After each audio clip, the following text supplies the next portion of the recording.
না তোয়া এখানে সবার সামনে কোনো সিন ক্রিয়েট করুক, আর সবাই ওদের সম্পর্কের বিষয়টি জানতে পারুক, ওদের মাঝে কীরকম সম্পর্ক। রুমে ভালো লাগছিল না, তাই ঈশান হাঁটতে হাঁটতে ছাদে চলে আসে। তারপর ছাদের রেলিংয়ের উপর বসে তারপর ভাবতে লাগলো, আমার জীবনটা কি এমনভাবেই কাটবে? সারাটা জীবন কি আমি এভাবে অবহেলিত হয়ে যাব? বোঝার বয়সে আব্বু আম্মুকে হারালাম। আপন বলতে পৃথিবীতে কেউ নেই। কখনো কারো ভালোবাসা পাইনি। একটা মেয়েকে এইভাবে অসম্মান করলাম, কিন্তু তাকে তার অধিকারটা দেওয়ার জন্য বিয়ে করে নিলাম। আর আস্তে আস্তে একটা সময় তোমাকে ভালোবাসতে শুরু করেছি। কিন্তু যখন বিয়ে করলাম, বাসরাতে জানতে পারলাম সে নাকি আমাকে নিজের ইচ্ছায় বিয়ে করেনি। আমার কপালে কি সবসময় এরকমই থাকবে? কখনো কি আমি কারো ভালোবাসা পাবো না? আমি কি এতটাই হতভাগা? কথাগুলো ভাবতে ভাবতে ঈশানের চোখের কোণ দিয়ে পানি পড়তে শুরু করে। এর মাঝে আলামিন এসে ওর পাশে দাঁড়ালো, আর ওর কাঁধে হাত রাখতেই ঈশান আলামিনের দিকে তাকালে ও দেখতে পেল ঈশানের চোখ থেকে টপ টপ করে পানি পড়ছে। তখন আলামিন বলতে শুরু করলো, দোস্ত, তুই কাঁদছিস কেন? কি হয়েছে তোর? বল আমাকে। আব্বু আম্মুর কথা মনে পড়ছে, বল। আলামিন কথাগুলো বলতেই এবার ঈশান আলামিনকে জড়িয়ে ধরে কান্না করতে করতে বলল, আলামিন, আমার জীবনটা কি সবসময় কষ্টে কাটবে? আমি কি কারো ভালোবাসা পাওয়ার যোগ্য না? আমি কি এতটাই বাজে যে কেউ আমাকে ভালোবাসতে পারে না? কি হয়েছে সেটা তো বল। আর এভাবে কান্না করছিস কেন? বল। আঙ্কেল আন্টির কথা মনে পড়ছে তোর? এবার ঈশান আলামিনকে কালকে রাতের ঘটনাটা খুলে বলল। ঈশানের যখন আব্বু আম্মুর কথাগুলো মনে পড়ে, তখন ওর বুকের ভেতরটা দুমড়ে মুছতে যায়। তার উপরে কালকে রাতে তোয়ার এমন ব্যবহারটা ঈশান মেনে নিতে পারেনি। ঈশান তোয়াকে এই কয়েকটা দিনে ভালোবেসে ফেলেছে, তাই ওর এমন একটা ব্যবহারে ও কিছুতেই নিজেকে স্বাভাবিক রাখতে পারছে না। সব শুনে আলামিন চুপ করে রইল, আর ঈশানের মাথায় হাত বুলিয়ে দিতে দিতে বলল, তুই টেনশন করিস না, সব ঠিক হয়ে যাবে। আসলে তুই সেদিন ওর সাথে এমন একটা বিহেভ করেছিস, তো তাই ওর তোকে মেনে নিতে একটু সময় লাগবে। তুই টেনশন করিস না, সব ঠিক হয়ে যাবে। আমি বলছি আমি বলছি ও তোকে মেনে নেবে, দেখিস। আমি আর কত শান্ত হব বলতে পারিস? নিজেকে শান্ত করতে করতে এতগুলো বছর পার হয়ে গেছে। এখন আমি আর নিজেকে শান্ত করতে পারি না। এখন নিজেকে ক্লান্ত মনে হচ্ছে, খুব অসহায় মনে হচ্ছে। আমি কি ওকে ওর অধিকারটা বুঝিয়ে দিয়ে ভুল করেছি বল? এটাই কি আমার সবচেয়ে বড় অপরাধ? ওর সাথে সেদিন ওরকম একটা বাজে বিহেভ করেছি বলে সেটা শুধরে নেওয়ার চেষ্টা করছি, কিন্তু ও আমাকে ঠিক আগের সেই অমনষ্টাই ভাবে।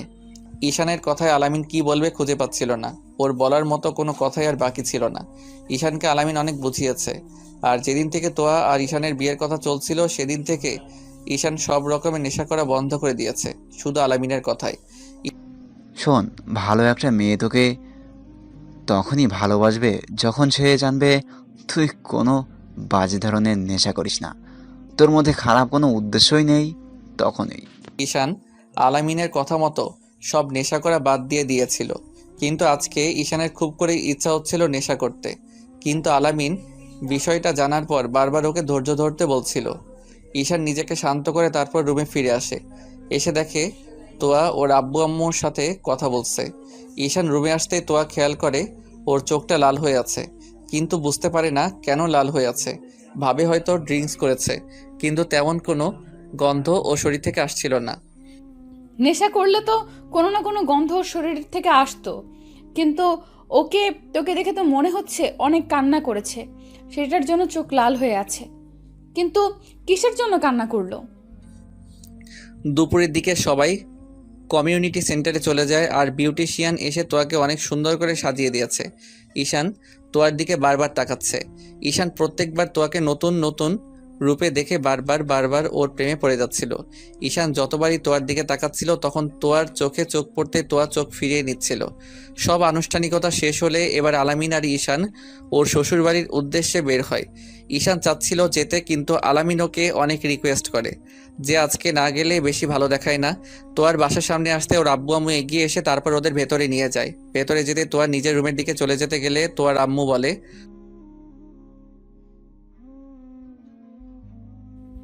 উনি কি নিজে আসতে পারে না? আমি তো ওনাকে বলেছি আমি ওনাকে স্বামী হিসেবে মানি না।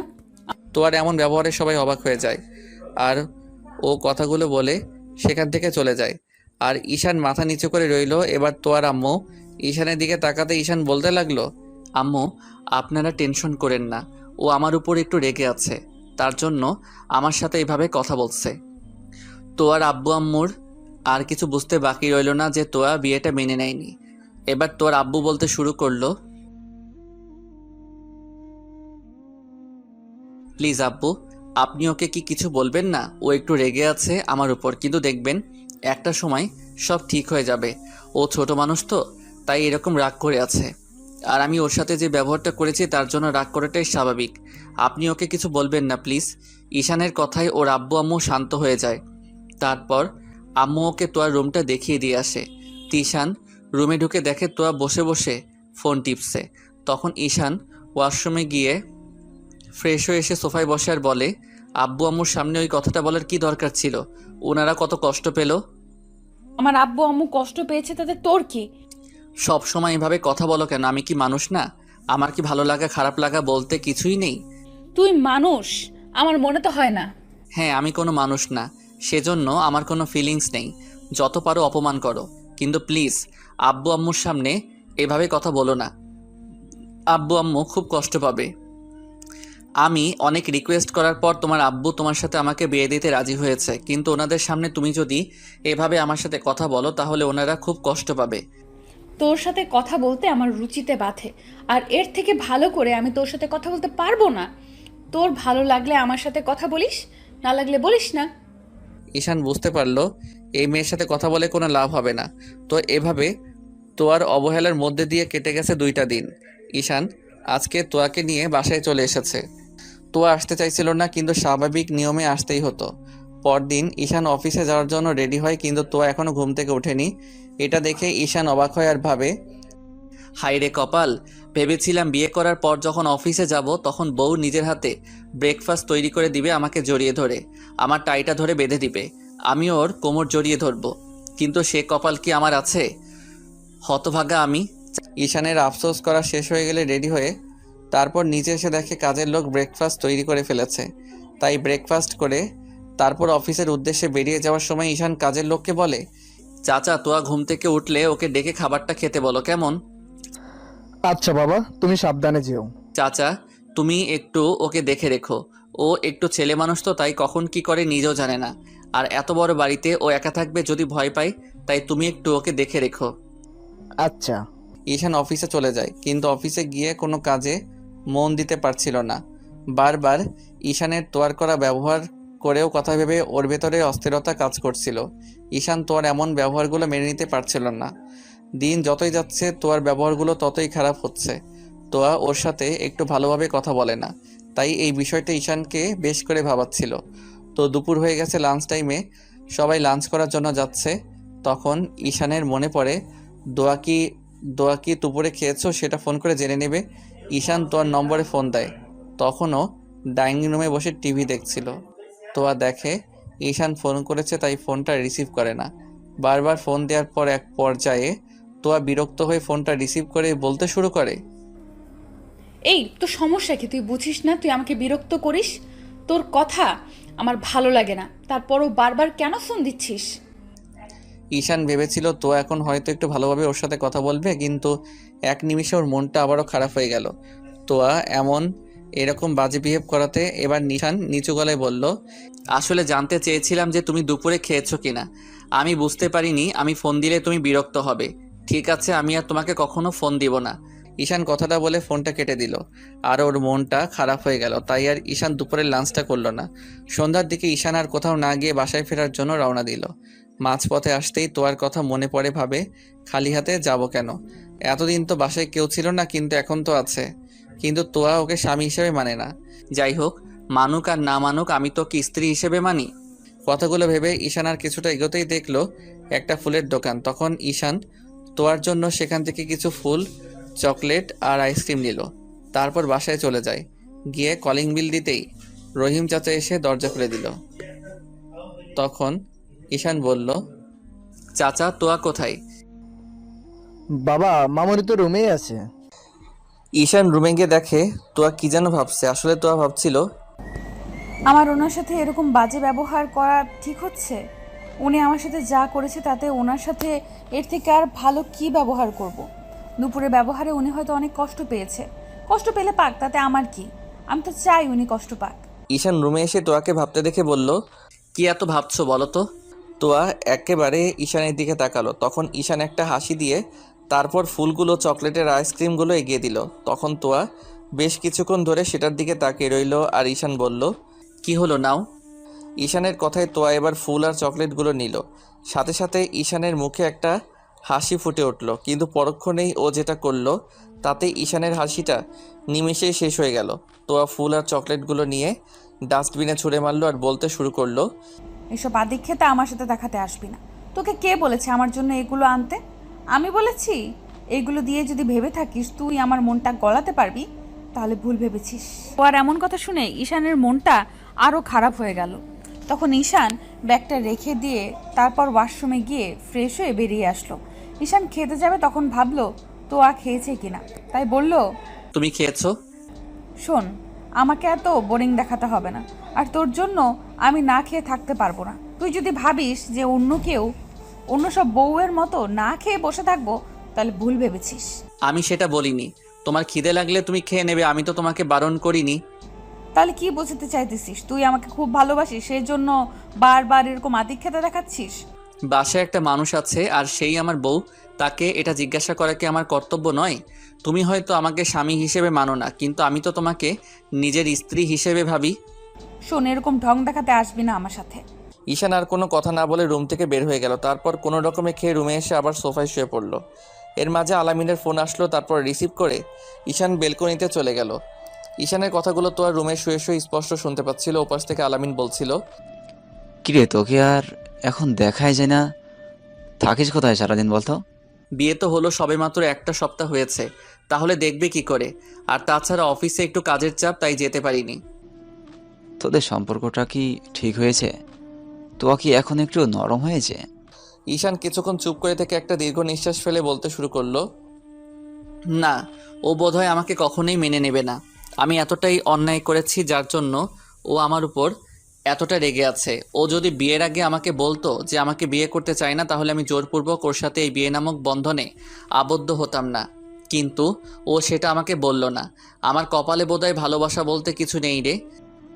এত সহজে ভেঙে বলে চলে? তুই দেখিস, তো একটা সময় তোকে ঠিকই মেনে নেবে, তোকে অনেক বেশি ভালোবাসবে, আর তখন তোকে ছাড়া থাকতেই পারবে না। সেই দিনটা হয়তো আর কখনো আসবে না রে। আমি কারো ভালোবাসা পাওয়ার যোগ্য না, তাই হয়তো কেউ আমাকে ভালোবাসতে পারে না। সেই দিনগুলো হয়তো আমি আর কখনো দেখে যেতে পারবো না।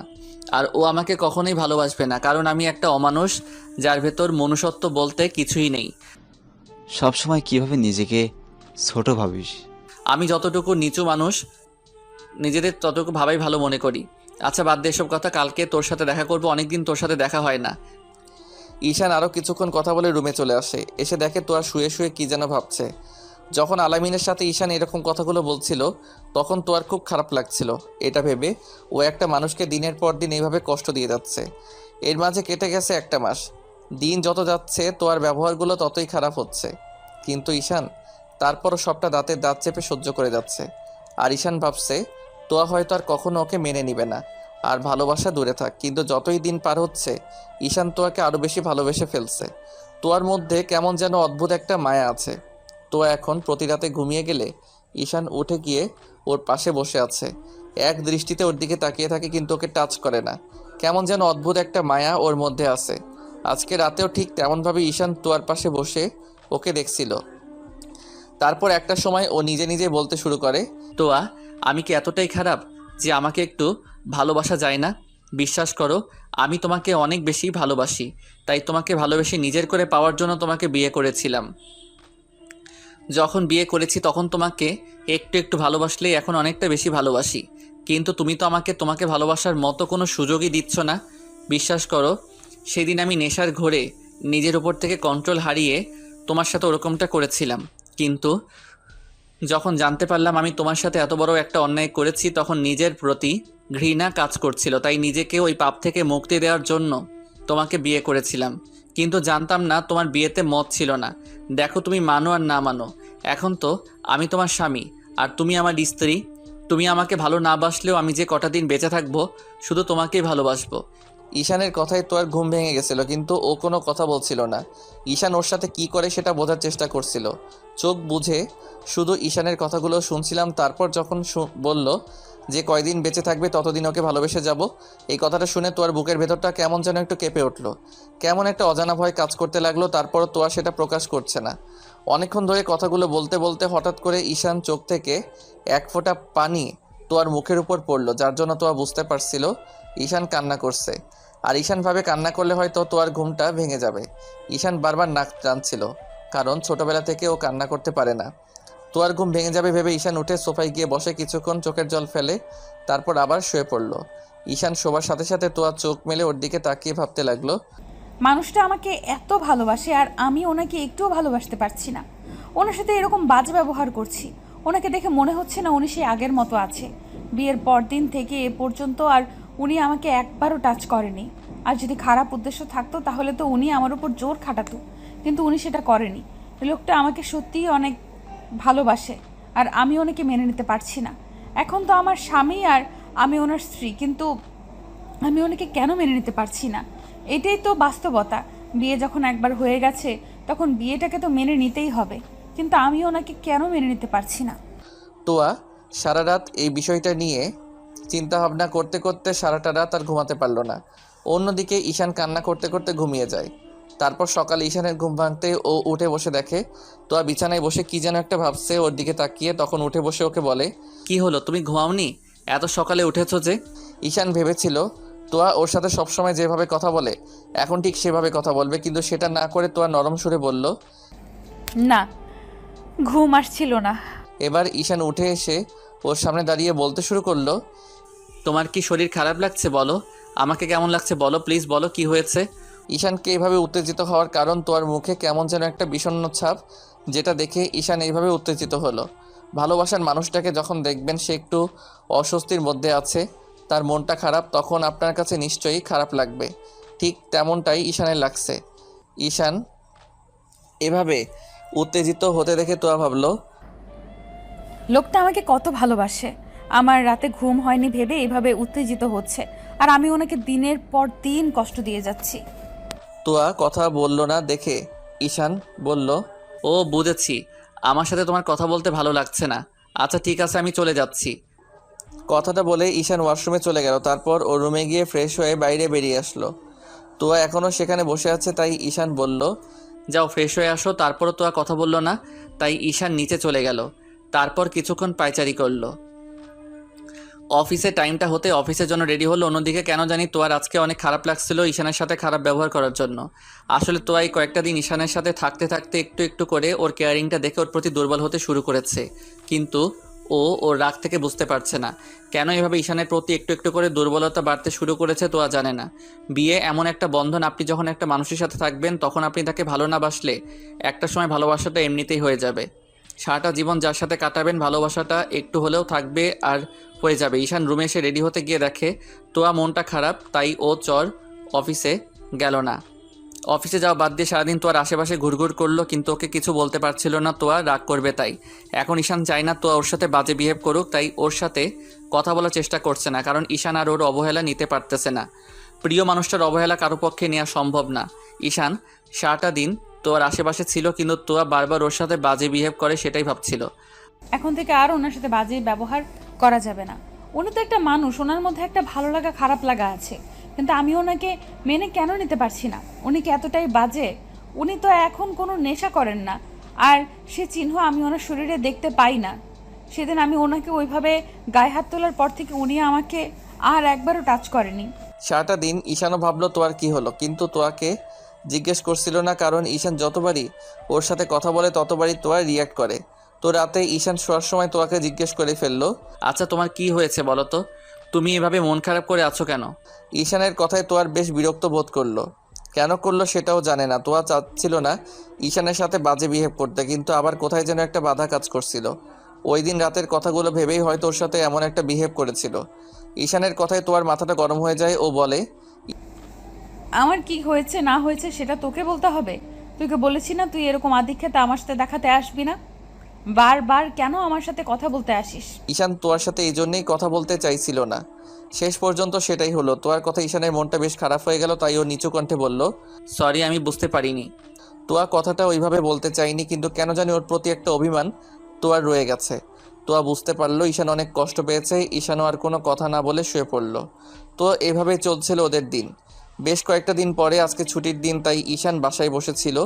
দুপুরের দিকে হঠাৎ তোয়াদের বাসা থেকে ঈশানের নম্বরে ফোন আসে। ফোনটা রিসিভ করতেই ঈশান বুঝতে পারে তোয়ার আম্মু ফোন রিসিভ করেছে। আসসালামু আলাইকুম আম্মু, কেমন আছেন আপনি?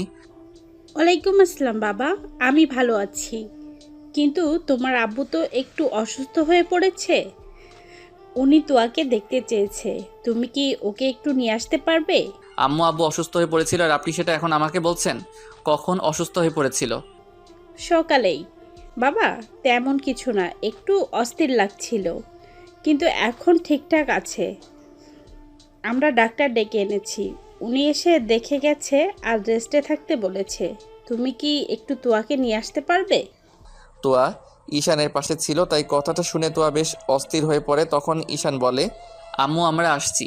ঈশানের কথা শুনে তোয়া বাসা থেকে বেরিয়ে যেতে গেলে ঈশান বলল, দাঁড়াও, কোথায় যাচ্ছ? একসাথে যাই। কোনো দরকার নেই আপনার আমার সাথে আসার। মানে কি? মানে আমি আব্বুকে দেখতে যাব না? তাহলে আব্বু কি ভাববে? উনি অসুস্থ আর আমি ওনাকে দেখতে যাব না? যেটা বলেছি সেটাই হবে। আমি বলেছি আপনার যেতে হবে না। প্লিজ তুমি এরকম পাগলামি করো না। বললাম তো যেতে হবে না। আচ্ছা, আমি একবার আব্বুকে দেখে চলে আসবো। বলেছি না যেতে হবে না, এত কথা কিসের? বললাম তো একবার দেখা করে চলে আসবো, না গেলে আব্বু খুব কষ্ট পাবে। তোয়া সেখানেই দাঁড়িয়ে চুপচাপ ভাবলো। উনি ঠিকই বলেছে। উনি আম্মুর সাথে কথা বললো না, গেলে আব্বু বুঝতে পেরে যাবে যে আমাদের মাঝে সম্পর্কটা বেশি ভালো নেই। তোয়া কথা বলছে না দেখে ঈশান বলল, আমি তো বললাম একবার দেখা করে চলে আসবো, তারপরে এভাবে চুপ করে দাঁড়িয়ে আছো কেন? চলো তো। সরি। তোয়া তারপরও কথা বললো না, তাই ঈশান তোয়ার একটা হাত ধরে যখনই ওকে নিয়ে যাবে, তখনই তোয়া হাতটা এক ঝটকে ছাড়িয়ে নিয়ে ঈশানের গালে দুইটা থাপ্পড় মেরে দেয়। ঘটনার আকস্মিকতা ঈশান সেখানেই মাথা নিচু করে দাঁড়িয়ে রইল। ঈশানের মনেই ছিল না তোয়া ওকে টাচ করতে বারণ করেছে, তাই ও কিছু বলে ওঠে। ঈশান বলল, সরি, আমি ভুলে গিয়েছিলাম। তুমি আমাকে তোমাকে টাচ করার অধিকারটা দাওনি। আসলে তুমি কিছু বলছিলে না, তাই তোমাকে মনের ভুলে টাচ করে ফেলেছি। আচ্ছা ঠিক আছে, আমি আর তোমাকে টাচ করব না, কিন্তু তাও প্লিজ তুমি আমাকে তোমার সাথে যেতে বারণ করো না। আমি তো বললাম একবার আব্বুর সাথে দেখা করে চলে আসবো। তোয়া আর কোনো কথা বলল না। তখন ঈশান বাসার বাইরে চলে আসলো।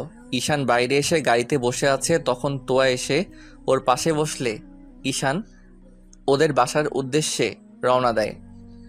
তারপর তোয়ার বাসার সামনে আসতেই ও গাড়ি থেকে নেমে তারপর দৌড় দেয়, বাসার ভিতরে চলে যায়। গিয়ে দেখে ওর আব্বু ডাইনিং রুমে বসে আছে। তখন তোয়া ওর আব্বুকে জড়িয়ে ধরে কান্না করে দেয়। তখন ঈশান বাসার ভেতরে ঢুকে দেখে তোয়া ওর আব্বুকে জড়িয়ে ধরে কান্না করছে। এবার তোয়ার আব্বু ওর মাথায় হাত দিয়ে বলল, আরে আমি ঠিক আছি তো। দেখো, মেয়ের কান রয়ে এভাবে কান্না করছিস কেন? দেখ, আমি একদম ঠিক আছি। হ্যাঁ তুমি ঠিক আছো সেটা তো দেখতেই পাচ্ছি, আর তুমি অসুস্থ সেটা আমাকে আগে বলনি কেন? তুই টেনশন করবি আর কান্নাকাটি করবি, এই দেখে তোর আম্মু তোকে বলেনি। এর মাঝে তোয়ার আমার ভাই ডাইনিং রুমে চলে আসে আর তোয়া বলতে শুরু করে, হ্যাঁ তা বলবে কেন? আমি তো এখন তোমাদের পর হয়ে গেছি, তাই না? মেয়ের কথা শোনো, বিয়ে দিলে কি মেয়ে একেবারের জন্য পর হয়ে যায় নাকি? তুই তো আমার সেই ছোট্ট মাটাই আছিস। এবার ঈশান ওদের সামনে এসে বলল, আব্বু আপনার শরীরটা এখন কেমন আছে? এই তো, এখন একটু সুস্থ আছি। তুমি কেমন আছো? আব্বু আপনার এরকম অবস্থাতে কেমন থাকতে পারি বলেন তো? আর আপনারা আমাকে আগে জানাননি কেন? বাবা, তুমি টেনশন করবে দেখেই আমি তোমাদের জানাইনি। আর দেখলেই তো তোয়া এসেই কান্না করছে, তাই তোম তাই তোমরা টেনশন করবে দেখেই আমি বলিনি। ঈশান বেশ কিছুক্ষণ তোর আব্বু আম্মুর সাথে কথা বলল, কিন্তু ঈশানের এমন আধিক্যতা ওর পছন্দ হচ্ছিল না। ঈশান ওর আব্বু আম্মুর খোঁজ খবর নিচ্ছিল, ওরা কেমন আছে, ওদের কোনো সমস্যা হচ্ছে কিনা, যেটা তোর অসহ্য লাগছিল। তাই হঠাৎ করে তোয়া বলল, আব্বুকে দেখা হয়েছে, এখন আপনি আসতে পারেন। তো এমন কথা শুনে ঈশান চুপ করে গেল। তেমনি ওর আব্বু আম্মু স্তব্ধ হয়ে গেল। আব্বু ভেবেছিল তোয়া হয়তো ঈশানকে মেনে নিয়েছে, কিন্তু ওর এমন একটা কথাতেই ওনার আর বুঝতে বাকি রইল না যে তোয়া এখনও ঈশানকে স্বামী হিসেবে মেনে নেয়নি। আর ওর সাথে কেমন ব্যবহার করে তোয়ার কথাতেই ওনারা বুঝতে পেরেছে। ঈশান চুপ করে আসে দেখে তোয়া আবার বলতে লাগলো। কি হলো, আপনি শুনতে পাননি আমি আপনাকে চলে যেতে বলছি না? তোয়া এমন ব্যবহারে তোয়ার আম্মু আর চুপ করে থাকতে পারলো না। উনি রাগী কণ্ঠে তোকে বলতে লাগলো। তোয়া, এটা কি ধরনের ব্যবহার? ঈশান তোমার স্বামী, আর তুমি ওর সাথে এমনভাবে কথা বলছো? আম্মু, তোমাদের মনে হতেও পারে আমার স্বামী, কিন্তু আমি ওকে স্বামী হিসেবে মানি না। তোয়া, তুমি কিন্তু অনেক বেয়াদব হয়ে গিয়েছো। নিজের স্বামীর সাথে কেউ এভাবে কথা বলে? বিয়ে হয়ে গেছে 1.5 মাস হয়ে গেল, আর তুমি ওর সাথে এখনো এরকম বাজে বিহেভ করো? ছেলেটা তোমাকে এত ভালোবাসে, আর তুমি তাকে দিনের পর দিন এভাবে কষ্ট দিচ্ছ? আম্মু, তোমাদের মনে হতেও পারে ও আমাকে ভালোবাসে, কিন্তু আমি জানি ও কতটা বাজে স্বভাবের লোক। শুধু আব্বুর কথায় আমি ওকে বিয়ে করতে বাধ্য হয়েছিলাম। ঈশান মাথা নিচু করে ওদের কথা শুনছিল। এবার আব্বুও আর চুপ করে থাকতে পারলো না। ঈশানের অপমানটা ওনার কাছে বেশ খারাপ লাগে, তাই উনি তোয়াকে ছেড়ে দিয়ে বলতে লাগলো। তাহলে কেন রাজি হয়েছিলে? আমাকে কতটা মিথ্যা শ্রদ্ধা করছিস সেটা দেখার জন্য? আব্বু, থাক, আর কিছু বলতে হবে না। আমি সব বুঝে গেছি। আমি এতদিন জানতাম আমার মেয়েটা আমাকে খুব শ্রদ্ধা করে আর ভালোবাসে, কিন্তু তার ভালোবাসাটা যে এমন সেটা আমি জানতাম না। আমি তোর ভালোবাসার জন্য ওর সাথে তোর বিয়েটা দিয়েছিলাম, আর তুই কিনা ওকে এইভাবে কষ্ট দিয়ে আর দিয়েই যাচ্ছিস। তাহলে সেদিন রাজি হয়েছিলি কেন? ওর জীবনটা এইভাবে যদি নষ্ট করে দিবি তাহলে সেদিন রাজি হওয়ার কোনো দরকারই ছিল না তোর। এভাবে মিথ্যা শ্রদ্ধা দেখানোর থেকে তুই তখন না করে দিলে পারতি। শুধু শুধু ওকে এভাবে কষ্ট পেতে হতো না। আব্বু, আম্মু থাক না, ও যখন চাইছে না আমি এখানে থাকি, তাহলে আমি চলে যাচ্ছি। আপনারা নিজেদের মধ্যে ঝামেলাটা বাড়াবেন না, তার থেকে আমি চলে যাচ্ছি। না না, সব তোর জন্য হয়েছে। এরকম নাটক করিস, তোর লজ্জা করে না? তোর জন্য আব্বু আমাকে ভুল ভুল বুঝছে। আমার সবটা তো তুই কেড়ে নিয়েছিস। এখন কি চাস, আমি আব্বু আম্মুর থেকে আলাদা হয়ে যাই? না না, আমি সেটা চাইবো কেন? তোমার একটা পরিবার আছে, যেটা আমার নেই। আমি চাই না তুমি তোমার আব্বু আম্মুর কাছ থেকে আলাদা হয়ে যাও। ভুল করেছি আমি এখানে এসে, আমি আর কখনো এখানে আসবো না। তুমি থাকো, তোমার যদি ইচ্ছা হয় তাহলে বাসায় ফিরে যাও। কথাটা বলেই ঈশান মাথা নিচু করে বেরিয়ে গেল। আর আব্বু আম্মু ওকে ডাকলো, কিন্তু ঈশান দাঁড়ালো না। আজকে ঈশান তোর আব্বু আম্মুর সামনে এমন অপমানটাকে মেনে নিতে পারেনি, তাই চলে গেল। ঈশান চলে যাওয়ার পর আব্বু মুখে হাত দিয়ে ভাবতে লাগলো। সেদিন মেয়েটাকে হয়তো এভাবে জোর করে ওর সাথে বিয়ে দেওয়াটা ঠিক হয়নি। ছেলেটা তো ওর ভুলটা বুঝতে পেরে আমার মেয়েটাকে একটা সম্মান দিতে চেয়েছিল, কিন্তু মেয়েটা যে এভাবে ওর সাথে এতটা বাজে বিহেভ করবে সেটা আমি যদি আগে জানতাম তাহলে কখনোই ওর সাথে তোমাকে বিয়ে দিতাম না। এবার তোয়া আব্বুকে এভাবে ভাবতে দেখে কিছু বলতে যাবে, আব্বু, আমি তোয়া কথাটা বলে শেষ করতে পারল না। ওর আব্বু সেখান থেকে উঠে রুমে চলে গেল। আজকে ঈশানের অপমানটা উনি মেনে নিতে পারেনি। আম্মু এবার বেশ কিছুক্ষণ ওর দিকে এক দৃষ্টিতে তাকিয়ে থেকে তারপর চলে গেল। তখন তোয়াও রুমে চলে আসলো আর ভাবতে লাগলো। উনি তো আমাকে ভালোবাসে, তাহলে ওনাকে কেন মেনে নিতে পারছি না? আর এইভাবে ওনার সাথে কেন বাজে বিহেভ করছি? আর কেনই বা ওনার সাথে ভালোভাবে কথা বলতে পারছি না? উনি তো অতটাও খারাপ নয়। আমি তো চাই না ওনার সাথে বাজে বিহেভ করতে, কিন্তু তারপরেও তোয়া কথাগুলো ভাবছিল, কিন্তু ভেবে কোনো উত্তর পাচ্ছিল না। ঈশানের সাথে তোয়া সিন ক্রিয়েট করতে চায় না, কিন্তু আবার যখন সেদিন রাতের কথাগুলোর মনে পড়ে তৎক্ষণাৎ তোয়ার মাথাটা গরম হয়ে যায়। তাই না চাইতেও সেটা করে ফেলে। তোয়া ওর বাসায় 4-5টা দিন ধরে আছে, কিন্তু ঈশান এর মাঝে একবারও ওকে ফোন করেনি, যার জন্য তোয়া অবাক হচ্ছিল। ঈশান প্রতিদিন অফিসে গিয়ে বারবার তোয়াকে ফোন করত, ও কি করে না করে সেটা জানার জন্য। আর যতবার ফোন করতো তোয়াকে ততবারই বকা দিয়ে ফোনটা রেখে দিত। কিন্তু এখন বাসায় নেই আর 5টা দিন কেটে গেছে, ঈশান একবারও ফোন করেনি। হয়তো সেদিন ওর এমন ব্যবহারে অনেক কষ্ট পেয়েছি। দিন যত যাচ্ছে ঈশান ভেতর থেকে ততটাই ভেঙে পড়ছে, আর ওর মানসিক অবস্থাটা ততটাই দুর্বল হয়ে পড়ছে। ঈশান এখন ভাবতে শুরু করছে তোয়া ওকে আর কখনো মেনে নিবে না। আর ভালোবাসা সেটা তো পরের কথা। ঈশানের ভেতর এখন আর বেঁচে থাকার ইচ্ছেটাই মরে গেছে, তাই ওর ইচ্ছে হচ্ছিল এখন যদি মরে যেত তাহলে একটা মানুষের অন্তত বিরক্তের কারণ হতো না। কারণ তোয়া হয়তো ওকে কখনো ভালোবাসবে, কিন্তু ঈশান সেটা করতে পারছে না। ছাদের রেলিংয়ের ওপর বসে কথাগুলো ভাবছিল। এখন আর ঈশান আলামিনের সাথেও তেমন দেখা হবে না, কারণ দেখা করলে আলামিন ওকে সান্ত্বনা দেবে, যেটা ও নিতে পারে না। আর কত সান্ত্বনা নিবে? সেই ছোটবেলা থেকে আলামিন ওকে সান্ত্বনা দিয়ে আসছে, কিন্তু সান্ত্বনা দেওয়ার শেষ হচ্ছে না। কথাগুলো ভেবে ওর চোখে পানি এসে যায়। তারপর চোখের পানিগুলো মুছে নেয়। কিন্তু আজকে চোখের পানিগুলো যেন বাধা মানছে না। অন্যদিকে পরদিন তোয়া বাসায় যাওয়ার জন্য বের হতে যাবে, তখন দেখ